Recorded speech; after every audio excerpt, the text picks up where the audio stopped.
I grew up feeling sort of overwhelmed by these three beautiful women and my mother and my father, who were all very powerful people. And I felt like the baby, and I felt also I had terrible self-esteem issues growing up, where people would come up to me all the time and say, you know, your sisters are so gorgeous, they're so talented, and so much fun to be with. What's wrong with you? What happened to you?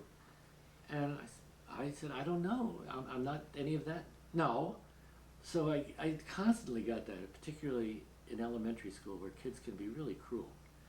And because I didn't have the big muscles, I still don't, and had buck teeth, which I still do a little bit, and I was not a good student. I wasn't good in sports. I was really considered like one of the nerdiest kids in the whole grade, and that all changed when I started bringing my camera to school.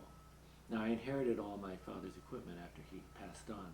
His Leica, his Rolleiflex, his Hasselblad, all his negatives became in my domain.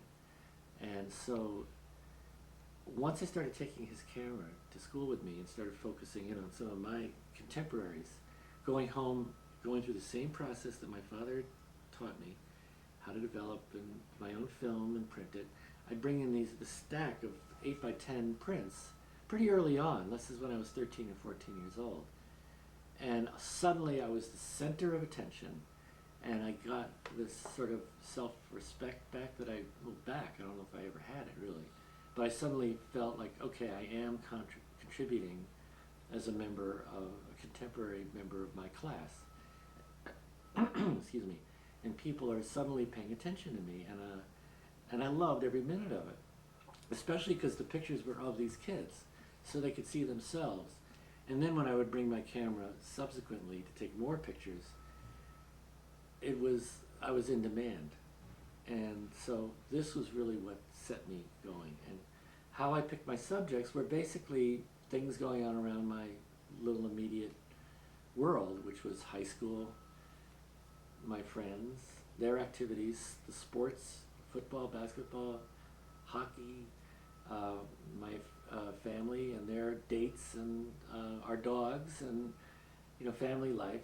And I felt very strongly about wanting to carry on this legacy that my father had started by taking a lot of pictures of people, especially family, but not only, and a lot of famous people that came through. I mean, he's got amazing pictures of Dwight Eisenhower and Henri Cartier-Bresson. He's got an incredible picture of him.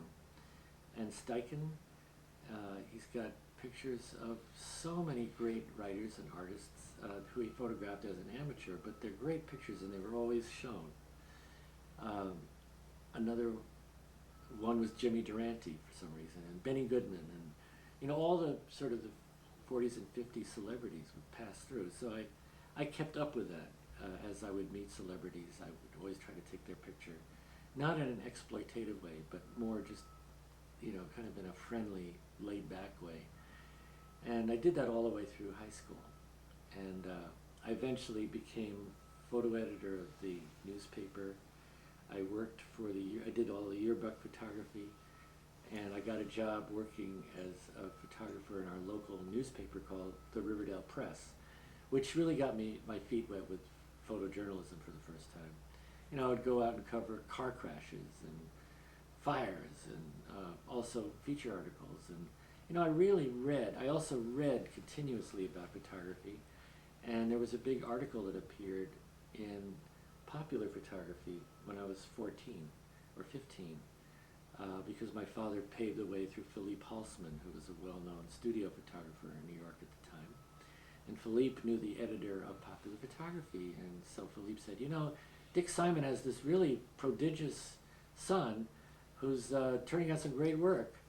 And so I met with the editor, and we hit it off, and he asked me to write an article called The Pleasures of Photography. And I still have that article to this day in my little scrapbook. And here I am with braces and buck teeth, and you could see very early on that I had a real mission and a real passion for this thing called photography, and I carried it through, and I've done it ever since.